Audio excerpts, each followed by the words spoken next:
مگر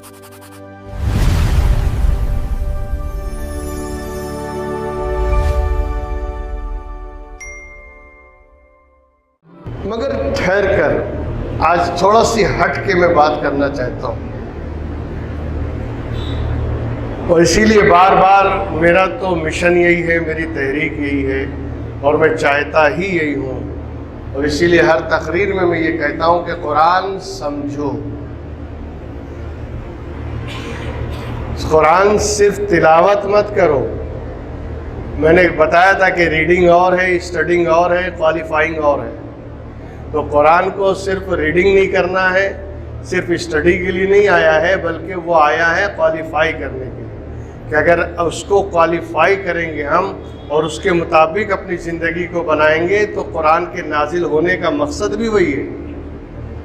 ایک بائیلاز ہے، قرآن ہدایت کی کتاب ہے، تو اگر ہم اس سے گائیڈنس نہیں لیں گے، سمجھیں گے نہیں، تو پھر ہمیں آگے کا راستہ کلیئر نہیں ملے گا۔ آج بڑے دکھ کے ساتھ میں اپنے موضوع کو تھوڑا سی ٹرن کر رہا ہوں۔ اس کی وجہ یہ ہے کہ ہمارے درمیان، ہمارے بیچ سے ایک ایسی برگزیدہ اور بزرگ ہستی ہم سے بچھڑ گئی، اور انہوں نے ہمیں داغ مفارقت دے دیا، کہ جنہیں ہم سید دادا میاں باپو کے نام سے جانتے ہیں، ساور کنڈلا کے ایک بہت ہی زبردست صوفی منش پیر طریقت اور انتہائی شریعت کے پابند، بلکہ ان کا مشن زندگی بھر وہ یہی کرتے رہے کہ جہاں جاتے لوگوں کو شراب سے توبہ کراتے، جوا کھیلنے سے توبہ کراتے، گٹکا کھانے سے، ناجائز کام سے، ہر چیز سے توبہ کرانا اور سب کو اللہ کی طرف راغب کرنا انہوں نے اپنی زندگی کا مشن بنا لیا تھا۔ ایک بہت بڑا کام اہل سنت والجماعت کے پلیٹ فارم سے حضرت فرما رہے تھے، مگر زندگی نے وفا نہیں کیا اور وہ اب ہمارے بیچ نہ رہے۔ ہم ان کے اصالِ ثواب بھی کریں گے ابھی لیکن ایک چیز اور سمجھ لیجئے کہ ایک عالم، ایک پیر طریقت، جو واقعی پیر طریقت کی بات کر رہا ہوں، میں پیر کی بات کر رہا ہوں، منگل کی نہیں۔ یہ منگل پیر جو بنے گھوم رہے ہیں نا، یہ سب فالتو لوگ ہیں۔ جو واقعی پیر ہیں، شریعت کے پابند ہیں، اللہ رسول کی طرف بلانے والے ہیں، لوگوں کو دین کی تبلیغ کرنے والے اور شریعت اور اسلام کی دعوت دینے والے پیر کی بات کر رہا ہوں۔ تو ایسے پیر طریقت، ایسے عالم ربانی جب ہمارے درمیان سے اٹھ جاتے ہیں تو جانتے ہیں کیا ہوتا ہے؟ موت العالم موت العالم۔ ایک عالم کی موت ایک عالم کی موت ہو جاتی ہے،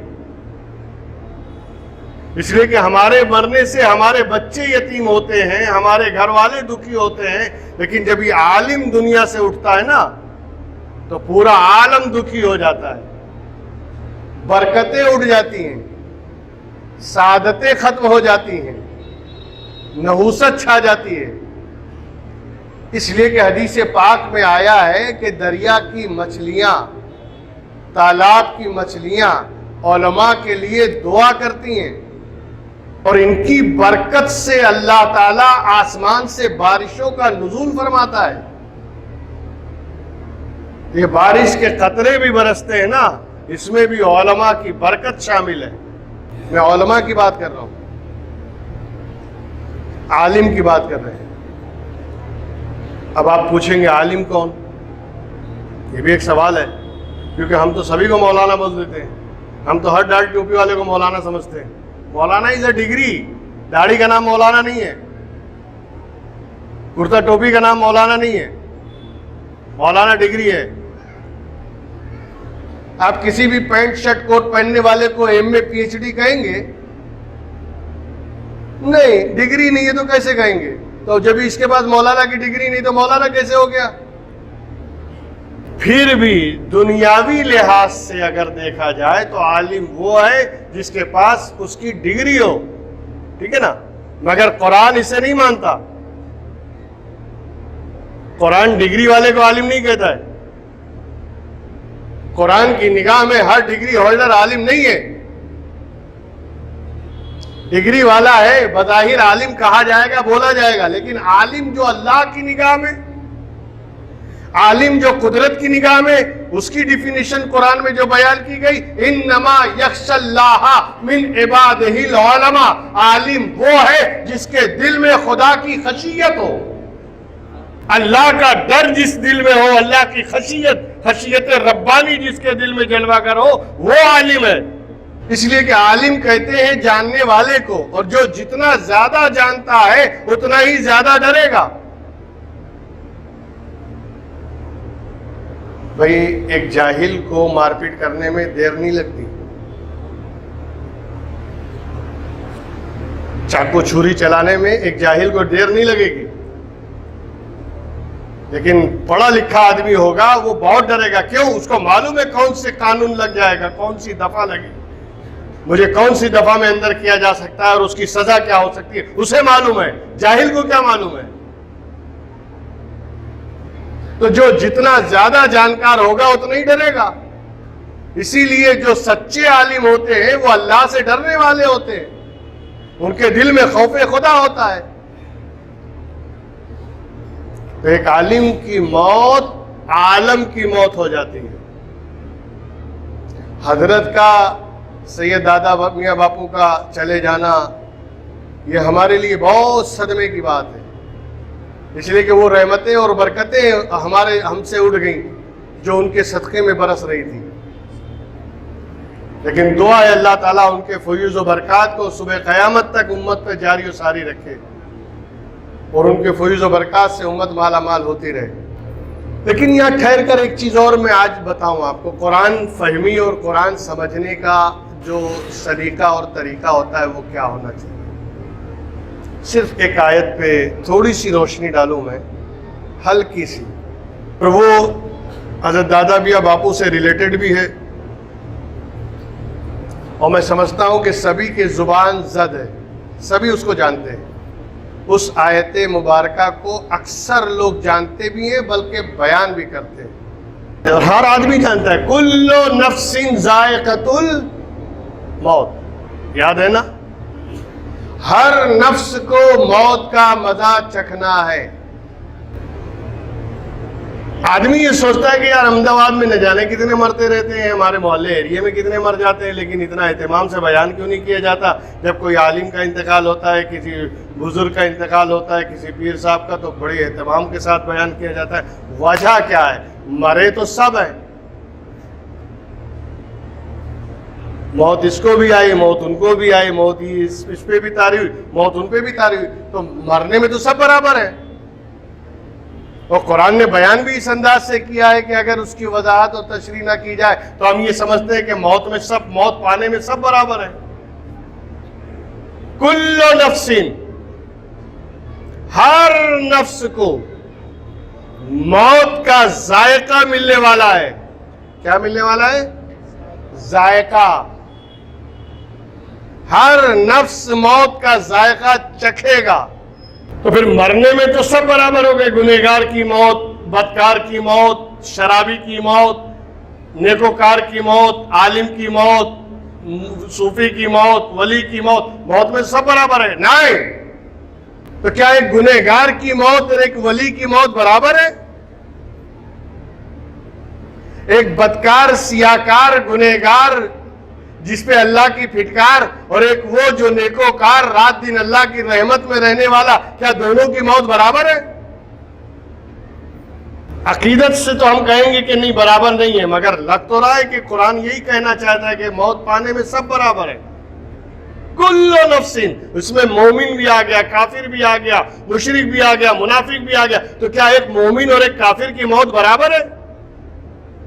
اسی لیے میں بار بار کہتا ہوں اور گزارش کرتا ہوں کہ قرآن کو سمجھیں۔ دیکھیے قرآن ریڈنگ میں بتا چکا ہوں، ریڈنگ اور ہے، اسٹڈی اور ہے، کوالیفائی اور، میں ابھی بھی ریپیٹ کیا میں نے، آپ قرآن میں کوالیفائی کیجئے، ایک ایک لفظ پہ رک کے غور کریں گے نا تو قرآن کے اسرار، قرآن کے رموز، قرآن کے اشارے اور اللہ کی کلام کی فصاحت و بلاغت سامنے آئے گی۔ دو لفظ ہیں قرآن میں ٹیسٹ کے لیے، چکھنے کے لیے، مزے کے لیے، دو لفظ آئے، اب میں قرآن ہی سے دلیل دوں کہ سب کی موت برابر نہیں ہے. 2 لفظ آئے قرآن میں. اور ایک بات اصول کی یاد رکھیے گا، قرآن کبھی بھی ایک لفظ 2 معنی کے لیے استعمال نہیں کرتا ہے. ایک لفظ 2 میننگ کے لیے قرآن میں یوز نہیں ہوگا. ایک معنی جو ہے اگر ریپیٹ بھی ہوا ہے تو جو معنی پہلے کا ہے وہی معنی بعد والے کا ہے. 2 لفظ الگ الگ ریپیٹ معنی میں استعمال نہیں ہوگا. تو قرآن میں ٹیسٹ کے لیے، چکھنے کے لیے 2 لفظ آئے.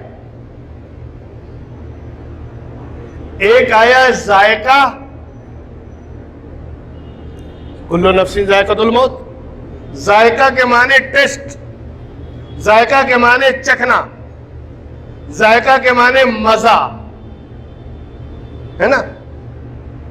اور ایک لفظ قرآن میں آیا ہے لذت، لذت للشاربین. اللہ تعالی جنت میں بروز محشر جنتیوں کو جو شراب دے گا، میں شراب کا لفظ استعمال کر رہا ہوں لیکن اس سے کوئی بیوڑا خوش نہ ہو جائے کہ جنت میں بھی لٹھا وٹھا چلے گا. یہ سب حرام، یعنی ایسا سوچنا بھی حرام ہے. وہ شراب جو اللہ دے گا اس کو قرآن کریم نے کہا شرابن طہورا، پاکیزہ شراب، صاف ستھری شراب. تو اس کا ذائقہ بھی الگ ہوگا، اس کا مزہ بھی الگ ہوگا، اس کا ٹیسٹ بھی الگ ہوگا. اس کے بارے میں قرآن نے جب بیان کیا کہ اللہ جب دے گا جنتیوں کو تو لذت للشاربین، تو وہ پینے والوں کو مزہ آئے گا، پینے والوں کو ٹیسٹ ملے گا.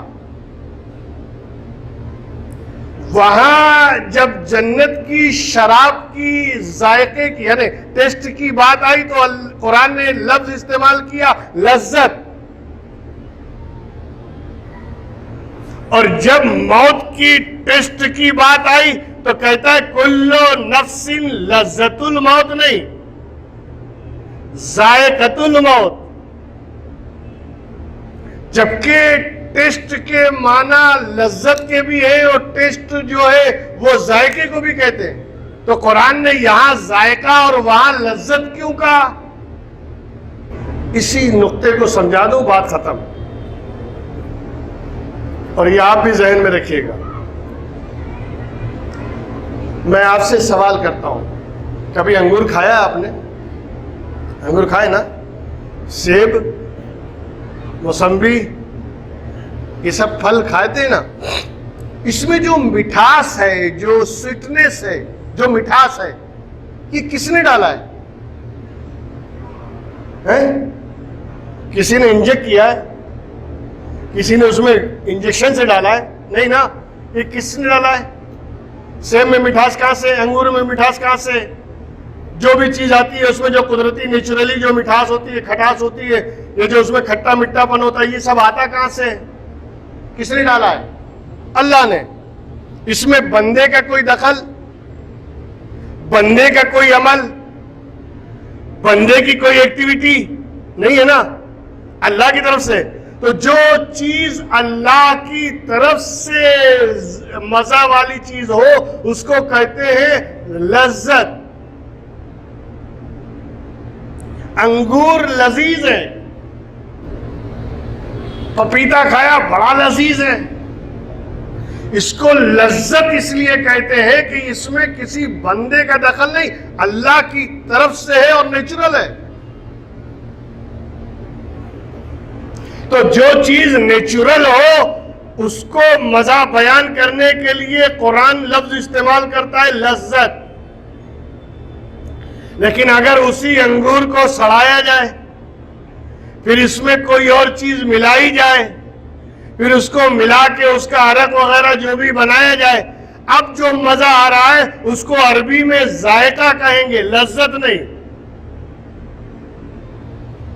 فرق سمجھا آپ نے؟ اللہ کی طرف سے جو ٹیسٹ آئے وہ لذت ہے. بائی نیچر اگر کوئی ٹیسٹ آ رہا ہے وہ لذت ہے. اور بندہ جب اس میں اپنی منمانی کرے، کچھ ملائے، کچھ کرے، یا اس کو اور میٹھا کرے یا اور کڑوا کرے یا اور اس میں لذت پیدا کرے، اپنی طرف سے کچھ گھال میل کر کے کرے، تو اس کو کہیں گے ذائقہ۔ کھانے کا ذائقہ ہوتا ہے، لیکن جو چیز نیچرل اللہ کی طرف سے ہوتی ہے اس میں لذت ہوتی ہے۔ یہ عربی زبان کی وشیشتا ہے کہ وہ ہر چیز کے لیے الگ الگ لفظ ہے۔ اللہ نے یہاں پہ کیا کہا؟ کلو نفس لذت الموت؟ نہیں، اگر لذت الموت کہا گیا ہوتا تو یہ ہم کہہ سکتے تھے کہ سب کی موت برابر ہے، لیکن یہاں کیا کہا گیا؟ ذائقۃ الموت۔ اور ذائقہ اس وقت بنتا ہے جب بندہ اس میں عمل کرے، بندے کی ایکٹیویٹی اس کے عمل کا دخل ہو جائے تو وہ چیز ذائقہ بن جاتی ہے۔ اور ذائقے کا لفظ بنا ہے ذوق سے۔ کیسے بنا ہے؟ ذوق سے۔ ذوق تو جانتے ہیں نا آپ، ذوق و شوق۔ مجھے گانے سننے کا بڑا ذوق ہے، مجھے کرکٹ دیکھنے کا بڑا ذوق ہے، مجھے کھیلنے کا بڑا ذوق ہے، مجھے اچھلنے کا بڑا ذوق ہے، مجھے بھاگنے کا بڑا ذوق ہے۔ یہ ذوق، یہ شوق، یہ بندے کے اندر ہوتا ہے، اور ہر آدمی کا ذوق الگ الگ، ہر آدمی کا شوق الگ الگ۔ کسی کو نماز کا شوق، کسی کو عبادت کا شوق، کسی کو نعت پڑھنے کا شوق، کسی کو نعت پڑھنے کا ذوق، کسی کو قرآن پڑھنے کا ذوق، کسی کو گناہوں میں ذوق، کسی کو حرام کاری کرنے کا ذوق۔ ہر آدمی کا ذوق الگ الگ، اور قرآن کہتا ہے تمہارے ذوق اور تمہارے عمل سے ہی بنے گا ذائقہ، تمہارے ذوق سے ہی بنے گا ذائقہ۔ کلو نفس ذائقۃ الموت، ہر نفس وہی ذائقہ چکھے گی جو اس کا ذوق ہے۔ اگر گناہوں کا ذوق ہے تو اس کا ذائقہ الگ، اگر قرآن کا ذوق ہے تو اس کا ذائقہ الگ، عبادت کا ذوق رکھتا ہوگا تو اس کا ذائقہ الگ، نیکی کا ذوق ہوگا تو اس کا ذائقہ الگ چکھے گا، اور اگر برائی کا ذوق ہوگا تو اس کا ذائقہ الگ۔ کلو نفس، ہر نفس وہی چکھنے والا ہے جو دنیا میں اس کا ذوق ہے، وہی اس کی موت کا ذائقہ ہوگا۔ تو ایک گنہگار کی موت کا ذائقہ اور ہے، ایک نیکوکار کی موت کا ذائقہ اور ہے، ایک عالم کی موت کا ذائقہ اور ہے، ایک ولی کی موت کا ذائقہ اور ہے، ایک نبی کی موت کا ذائقہ اور ہے۔ اسی لیے عام آدمی کی موت اور ہے، اللہ کے نیک بندوں کی موت اور ہے۔ بات سمجھ میں آ گئی؟ اسی لیے چونکہ ایک پیر طریقت، ایک عالم ربانی، ایک مصلح قوم و ملت، ایک شریعت کا پابند آدمی، اس کی موت کا ذائقہ کچھ اور ہوتا ہے۔ اسی لیے عام آدمی کی موت اس کی اپنی موت ہوتی ہے، لیکن عالم کی موت عالم کی موت ہو جاتی ہے۔